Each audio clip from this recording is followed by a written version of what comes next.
ഇതുപോലുള്ള അപരാധികളെ നാടിന് ശാപം. ഇവളെ ഒന്നും ഒരു വണ്ടി പോലും ഇടിക്കണില്ലല്ലോ. ഇടിച്ചിരുന്നെങ്കിൽ ഇവളുടെ വീട്ടുകാരെങ്കിലും രക്ഷപ്പെട്ടാനെ.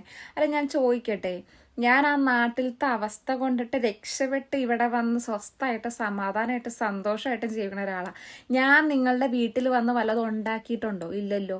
ഞാൻ നിങ്ങളുടെ നാട്ടിന് എൻ്റെ പേരിലൊരു കേസ് പോലും നാട്ടിലില്ല. പിന്നെ എന്നെ മാങ്ങാത്തലി ഉണ്ടാക്കാനാണ് സേട്ടൻ എൻ്റെ കമൻറ്റ് ബോക്സിൽ വന്ന് ഇങ്ങനെ കമൻറ്റ് ചെയ്തത്. പിന്നെ ഞാൻ വണ്ടി ഇടിച്ച് ചാവാതിരിക്കുക എന്തെങ്കിലും ആയിക്കോട്ടെ, ഞാൻ വണ്ടി ഇടിച്ച് ചത്തു കഴിഞ്ഞാൽ താനാണോ എൻ്റെ വീട്ടിൽ ചെലവിന് കൊടുക്കുന്നത്? ആണോ? എനിക്ക് ചെലവിന് വരുന്നത് താനാണോ? ഞാൻ ചത്തു കഴിഞ്ഞാൽ എനിക്ക് എന്ത് കിട്ടും? പറയൂ, താങ്കൾ ആൻസർ പറയൂ. കമൻ്റ് ഇടുമ്പോൾ കുറച്ചും കൂടി കോമൺ സെൻസ് വേണം. എൻ്റെ വീഡിയോ എന്താണ്, അല്ലെങ്കിൽ ആ വീഡിയോയിലെ കണ്ടന്റ് എന്താണ്, അല്ലെങ്കിൽ ഞാൻ നിങ്ങൾക്ക് എന്തെങ്കിലും ഹാംഫുള്ളായിട്ട് ചെയ്യുന്നുണ്ടോ, എന്തെങ്കിലും ഉണ്ടോ? ഒരു മാങ്ങാത്തൊലിയും ഇല്ല. എന്നിട്ടാണോ താൻ ഇങ്ങനെ വന്ന് കമന്റ് ചെയ്തേക്കുന്നേ?